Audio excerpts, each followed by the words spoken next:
AJC has always worked on the premise that as a minority, our security, our strength, our well-being in America is interdependent with those of other minorities. This is a Jewish issue. It is a Jewish issue to care about those around us, to care about the larger society. It is very much a Jewish issue. We do not live in an island. We do not live in a vacuum. And we need to interact, to connect, to build relationships, and to strengthen the well-being of all of the people in America. It's good for America. Therefore, it's good for the Jews.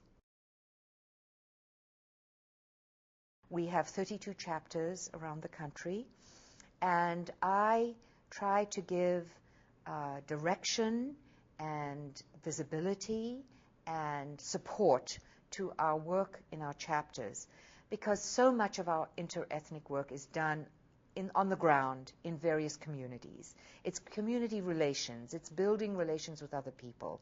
And it's so much more real, tangible, and possible when you are living in a community and you meet each other in various settings and you can hold meetings easily.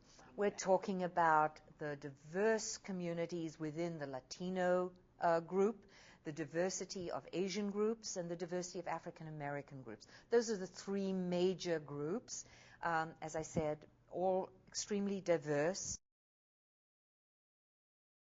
We are engaged with the African American community on many major coalitions that are advocating for various positions. We are a political advocacy organization.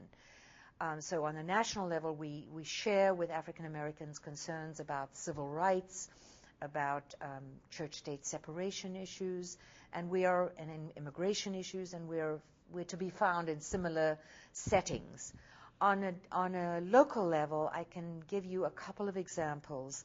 For example, our Washington chapter is currently engaged with the NAACP in a major project that they're just at the beginning of developing to improve the public schools in Washington. We have policy on public education, and public education is of great concern to the African American community and to us, because that's where our national values are formed. For many decades, we've been involved with the Latino community. We conduct workshops and seminars around the country that bring together Jews and Latinos to learn about each other, to break down the stereotypes that exist when two people do not live in the same neighborhood, do not interact except perhaps in unequal relationships. And our goal is to build those relationships with the leaders of organizations that parallel our organization. We build those relationships in order to, again, identify what it is we care about in common and what we can advocate for together. Do you know that we have 300,000 Vietnamese living in Orange County? And our chapter there is actively engaged with California, Orange County, California. And our chapter there is actively engaged in learning about that community, having that community learn about the Jewish community, and doing programs together. A remarkable newer group in America. We have built relationships with the Japanese over a long period of time and supported efforts to establish a memorial in Washington to those who served in the American armed forces of Japanese origin. We've built relations with Philippine Americans, with Hmong. There are new groups, the Hmong from Cambodia, primarily in Wisconsin. We have a valuable resource, and that is our members and supporters, what we call our lay leaders. These are the volunteers who support our organization and often want to be actively involved in our work. So we partner as staff with our lay leaders.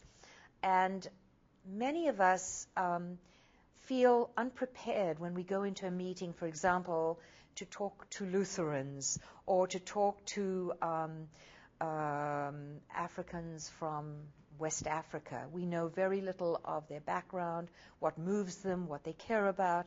So we built a program called Engaging America. And what it is primarily a training program. We have gone now to 15 of our chapters and spent a day working intensively with a selected group of staff and lay leaders to prepare them for leadership, for speaking with that Jewish voice, articulating that Jewish voice, for how to build coalitions and partnerships with other groups. So when we have a retreat, it is an opportunity, and it's a very small opportunity, to bring people together for perhaps a weekend or a long weekend, to spend time together, to break bread together, to learn about each other. We do exercises and role plays. We do an exercise, for example, about the stereotypes that each group holds of the other. And we put it out on the table. And we say to write down what you hear in your community about my community. So they don't have to own it personally. But all of those stereotypes come out. And we learn about that. And we hear it. And we can address it. We also have each group create a timeline of their experience in America and convey that to the other group so that I learn about your history, you learn about my history. So it is an opportunity. Wish we could do more. It feels very limited, but it is an attempt to break down the barriers of ignorance about each other and to knock down those stereotypes that lead to bigotry and prejudice.